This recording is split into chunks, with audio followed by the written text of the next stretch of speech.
എൻ്റെ കാരുണ്യ സംഘടനയുടെ ഈ പരിപാടിയിൽ ഇന്ന് എനിക്ക് പങ്കെടുക്കാൻ സാധിച്ചതിന് ഞാൻ ദൈവത്തോട് നന്ദി പറയുന്നു. രാജേഷ്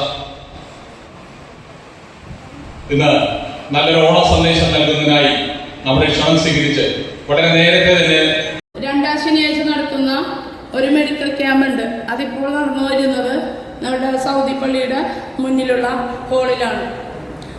അതിൽ നമുക്ക് 100 പേരിലധികമായിട്ട് എല്ലാ മാസവും പങ്കെടുക്കുകയും നമ്മൾ ജീവിതശൈലി രോഗങ്ങളുടെ ഒരു ക്യാമ്പ് അത് ഫ്രീ ആയിട്ടാണ് നമ്മളത് ചെയ്യണത്. പിന്നെ നമ്മളുടെ ഡോക്ടറുടെ സേവനമുണ്ട്. ഡോക്ടർ വന്നിട്ട് അവരുടെ റിസൾട്ട് നോക്കി അവരുടെ വിവരങ്ങൾ ചോദിച്ചറിയുകയും അവർക്കുള്ള ഫുഡ് കിറ്റ് വിതരണം, ധനസഹായ വിതരണം, അങ്ങനെ എല്ലാ കാര്യങ്ങളും നമ്മൾ അതിനോടനുബന്ധിച്ച് ആ ഒരു ദിവസം രാവിലെ ഏകദേശം 6 മണി മുതൽ 10 മണിക്കുള്ളിൽ നമുക്കവിടെ ചെയ്യാൻ കഴിയുന്നുണ്ട്. പിന്നെ നമ്മളുടെ ഈ കൊച്ചി മേഖലയിലുള്ള ഓരോ ഏരിയയിലും ആവശ്യമുള്ള പാലിയേറ്റീവ് ഉപകരണങ്ങൾ വിതരണം ചെയ്യാൻ വേണ്ടി നമ്മളാൽ കഴിയുന്ന എല്ലാ ഉപകരണങ്ങളും നേരിട്ടും അല്ലാതെ മറ്റു സംഘടനയുമായിട്ട് സഹകരിച്ചും നേരം കാത്തിരുന്നത്. എന്താണെങ്കിലും ആ വെളിച്ചം ഇവിടെ വന്നെത്തി ഈ ചിങ്ങപ്പുലരിയിൽ നമുക്ക് അനുഗ്രഹാശിസുകൾ നേർന്നുകൊണ്ട് പോയ ബഹുമാനപ്പെട്ട MLAക്കും ഞാൻ നന്ദി രേഖപ്പെടുത്തുന്നു. മുഖ്യ പ്രഭാഷണം നടത്തിയ രാജേഷ് സാർ ഇവിടെ ഇരുന്ന് എല്ലാവർക്കും തന്നെ പരിചയമുള്ള വ്യക്തിയാണ്. ഒരു കാരുണ്യ സംസ്കാരം തന്നെ തീർത്തെടുക്കുന്ന ഒരു മഹത് വ്യക്തിയായിരുന്നു നമ്മുടെ വേദിയിലുണ്ടായിരുന്ന രാജേഷ് സാർ. ഒത്തിരി ഉപകാരങ്ങളും ഒത്തിരി ഓരോരോ സാഹചര്യങ്ങൾ അറിഞ്ഞ് കാരുണ്യ സംഘവേദിക്ക് വേണ്ടിയിട്ട് അക്ഷീണം പരിശ്രമിക്കുന്ന ഒരു മഹത് വ്യക്തിയാണ് അദ്ദേഹം. ഇത് കേൾക്കാനില്ലെങ്കിലും നിങ്ങൾ കേൾക്കുമെന്നുള്ള ആ ഒരു എല്ലാവരും ചേർന്ന് ഈ സംഘടനയെ കൈപിടിച്ച് ഒരേപോലെ കൈപിടിച്ച് മുന്നോട്ട് പോയ നമ്മുടെ പ്രിയ സഹോദരങ്ങൾ, ഇവരുടെ എല്ലാം സ്മരണയ്ക്ക് മുന്നിൽ ആദരപൂർവ്വം നമുക്ക് ഒരു നിമിഷം ശിരസ് നമിച്ച് ഓണം മലയാളികൾ എല്ലാവരും ആഘോഷിക്കും. നമ്മുടെ സ്നേഹത്തിൻ്റെ, ഐശ്വര്യത്തിൻ്റെ, സമ്പൽ സമൃദ്ധിയുടെ, നമ്മുടെ എല്ലാത്തിൻ്റെയും ഒരു അനുഭവ സാക്ഷ്യമാണ് ഓണം എന്ന് പറയുന്നത്. എല്ലാ മലയാളികളും ലോകത്ത് എവിടെയാണെന്നുണ്ടെങ്കിലും ഓണം ആഘോഷിക്കാത്ത ആളുകളില്ല. അപ്പോൾ ആ ആഘോഷങ്ങളുടെ ഭാഗമാണ്, ഒരു സന്തോഷമാണ് എല്ലാവരും. നമുക്ക് സങ്കടമുണ്ട്, ദുഃഖമുണ്ട്, ഇനി കയ്യിൽ പണമില്ല, എന്തില്ലെന്ന് പറഞ്ഞു കഴിഞ്ഞാൽ ഓണത്തിൻ്റെ ആഘോഷത്തിന് അതൊന്നും ഒരു കുറവ് വരില്ല. അല്ലാതെ ദുഃഖങ്ങളില്ലാതെ പോകണമെന്ന് ആഗ്രഹിക്കുന്നവരാണ് നമ്മൾ ഓരോരുത്തരും. ഇതെല്ലാം ഉണ്ടെങ്കിലും അതെല്ലാം മാറ്റിവെക്കാനും അതെല്ലാം പുറത്തറിയിക്കാതിരിക്കാനും അല്ലെങ്കിൽ അതെല്ലാം ഈ പറയുന്നത് പോലെ നമ്മുടെ മറ്റ് പല കാര്യങ്ങളുമായി ബന്ധപ്പെട്ട് അതെല്ലാം നമ്മുടെ മനസ്സിൽ നിന്ന് മാറ്റാനും ഒക്കെ നമുക്ക് നിരവധി അവസരങ്ങളുണ്ട്. അതൊക്കെ നമ്മൾ ഉപയോഗപ്പെടുത്തുകയാണ്. ഇവിടെ കരുണഭവൻ അമ്മച്ചിമാരെല്ലാവരും വന്നിട്ടുണ്ട്, സിസ്റ്റേഴ്സ് ഉണ്ട്. ഞങ്ങളടക്കം 1-2 പ്രാവശ്യം പോയി. നമ്മൾ അവിടെ ഒരു TV നമ്മളത് കൊടുത്തു. ആ TV അന്ന് കൊടുത്തു വെച്ചുകൊണ്ട് ആ TV കേടായി പോവുകയും ചെയ്യും. അപ്പോൾ തന്നെ ഞങ്ങളോട് തന്നെ അടുത്തത് കൂടി ഇത് ചെയ്യണം. ഇനി ഇത് പോയാൽ നമ്മൾ അടുത്തത് കൊടുക്കും. പിറ്റേ ദിവസം തന്നെ എത്തി. കാരണം അവർക്ക് ഇതുവരെ അവിടെ ആവശ്യമാണ്.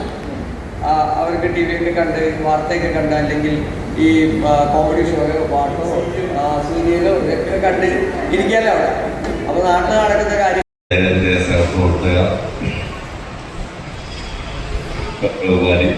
കൗൺസിലർ സലീം ഭായി സ്വാഗതം ആശംസിച്ച മലയാളം മംഗലിന്റെ മത്സരം നടന്നാൽ ഞങ്ങൾ ഡോക്ടർ 1ാം സ്ഥാനം കൊണ്ടുപോകും.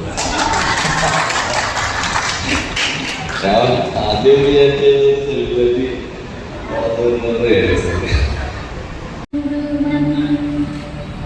സുഖം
അച്ഛന്മാരുടെ മുഖത്തും നോക്കിയോ നിങ്ങള്?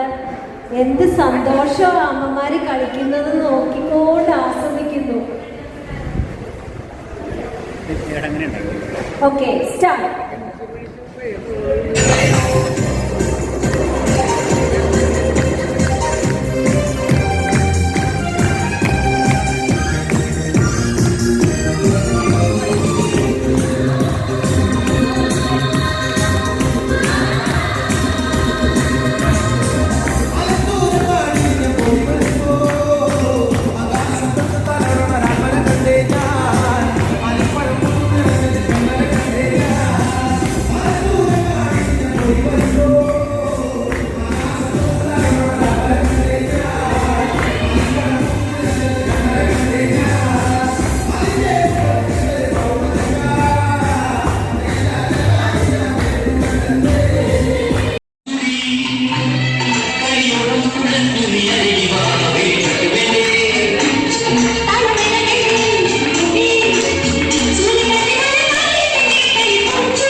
പാലിന്റെ മാധുര്യം മറക്കല്ലേ, അമ്മിഞ്ഞ പാലിന്റെ മാധുര്യം മറക്കല്ലേ. എന്റെ ജീവിതാഭിലാഷം പ്രണയലോലമാവുവാന വീണ്ടും നീ പോയി വരും. ഇനി വരും വസന്തരാവിൽ നിന്റെ സ്നേഹജന്മമാകെ സ്വന്തമാക്കുവാൻ ഞാൻ വരും. ചിറകുണരാ പെൺപിറാവാൻ ഞാനിവിടെ കാത്തു നിൽക്കും. മഴവില്ലിൻ പൂഞ്ചിറകിൽ ഞാൻ അരികത്തായോടിയെത്താൻ. ഇനി വരുവോളം നിനക്കായി ഞാൻ തരും നിരന്തരം അലീന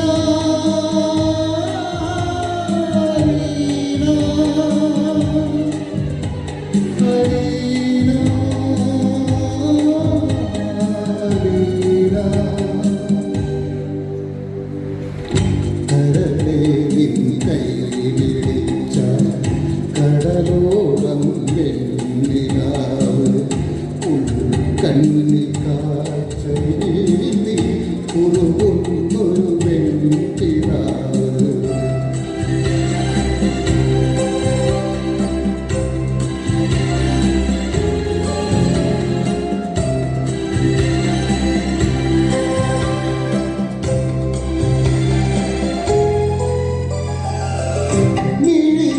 മിഴികളെന്തിനാണ് വേറെ മൃദുലമിത്തരങ്ങളിലെ അരികിലിന്നു നീ ഇല്ലയോ. എന്തു ചൊല്ലി യാത്രയായിരുന്നു ഞാനും കരപൂരമെൻ വാക്കുകൾ.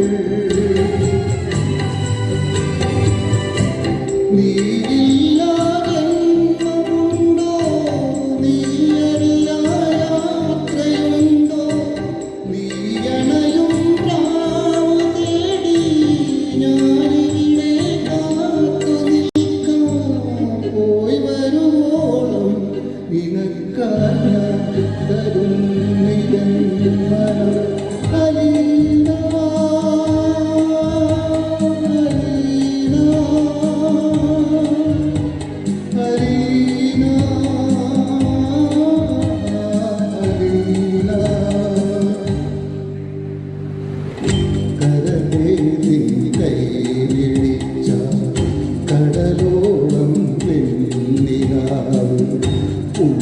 കണ്ണിൽ കാഴ്ചയിൽ നീ